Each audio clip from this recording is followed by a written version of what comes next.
Salut à tous et bienvenue sur Yahoo de WP Crack. Dans ce tutoriel, nous allons vous montrer comment vous pouvez copier et cloner un site WordPress. Si vous êtes nouveau sur la chaîne, notre objectif c'est de vous aider à avoir tous les outils nécessaires pour la création de votre site WordPress. Si vous n'êtes pas encore abonné à notre chaîne, nous vous invitons de vous abonner, activer également la cloche de notification pour être sûr de ne pas manquer nos futures vidéos. Cette stratégie peut vraiment vous aider si vous êtes un spécialiste qui propose ces services. Vous pouvez utiliser cette technique afin de proposer votre site web en téléchargement auprès de vos clients. Si vous avez envie d'avoir votre site web sur une clé USB, afin de vous rassurer de ne pas perdre votre site web en cas d'éventuelle attaque, vous pouvez également utiliser cette technique. Si vous avez également l'envie de transférer votre site web d'un domaine A vers un domaine B, vous pouvez également utiliser cette technique pour le faire. Alors ici, si nous descendons, nous avons des différentes pages sur ce site web. Et nous verrons sur notre site à ce niveau. Ici, nous n'avons rien en ce qui concerne notre site web. Alors, nous allons transférer notre site web à ce niveau vers ce site web. Alors, pour le faire, nous allons venir sur le site web que nous voulons copier et nous allons venir juste là, nous connecter à notre admin. Alors, nous allons cliquer sur notre tableau de bord. Une fois dans notre tableau de bord, nous allons installer un plugin. Donc, nous allons venir sur les extensions à ce niveau et nous allons cliquer sur ajouter. Et à ce niveau, nous allons saisir le nom du plugin que nous voulons utiliser. Ici, le plugin que nous voulons utiliser s'appelle All in on WP Migration. Et nous allons cliquer sur chercher. Alors, nous avons notre extension à ce niveau. Nous allons cliquer sur installer pour l'installer.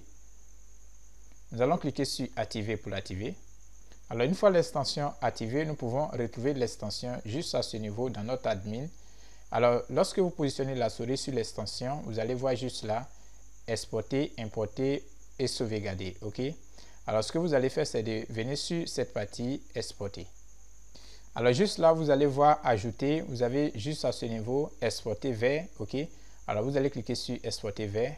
Et là, vous pouvez exporter vers plusieurs éléments. Vous avez ici exporter vers fichier. Vous avez FTP, vous avez Dropbox, vous avez Google Drive, vous avez Amazon. Alors, nous, ce qui nous intéresse ici, c'est exporter en tant que fichier. Donc, nous allons cliquer sur fichier. Et là, vous allez voir la préparation de l'exportation juste à ce niveau. Alors, une fois l'exportation terminée, vous pouvez télécharger le site web. Ici, nous avons la taille de 66 mégas pour notre site web. Si vous avez des grands sites dont la taille dépasse 128 mégas, vous serez obligé de passer à la version Pro afin de pouvoir exporter votre site web. Alors, ce que nous allons faire maintenant, c'est de cliquer sur télécharger.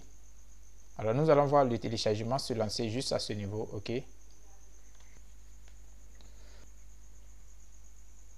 Une fois le téléchargement effectué, vous pouvez conserver votre site web sur un fichier numérique et vous pouvez l'utiliser chaque fois que vous aurez besoin. Donc, ce que nous allons faire tout d'abord, c'est de fermer cette partie. Et là, nous allons venir sur le site vers lequel nous voulons transférer notre site web. Et nous allons venir dans Admin. Alors, dans Admin, nous allons également installer le même plugin. Alors, nous allons venir sur les extensions à ce niveau et nous allons cliquer sur Ajouter. Une fois là, nous allons toujours chercher notre extension All in on WP Migration.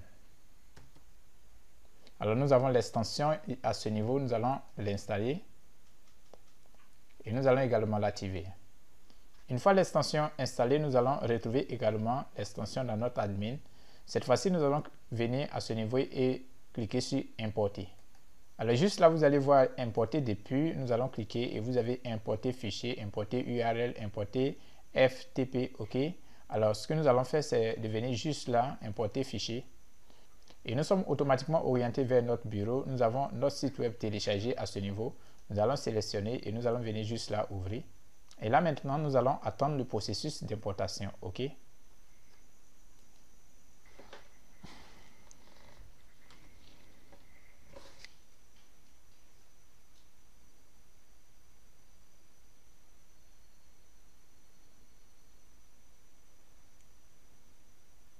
Alors, une fois l'importation terminée, nous avons juste là une petite information. L'information va écraser votre site web. Nous allons cliquer sur poursuivre. Et une fois c'est fait, nous allons cliquer juste là Finish. Et maintenant, ce que nous allons faire, c'est de venir et consulter l'apparence de notre site web.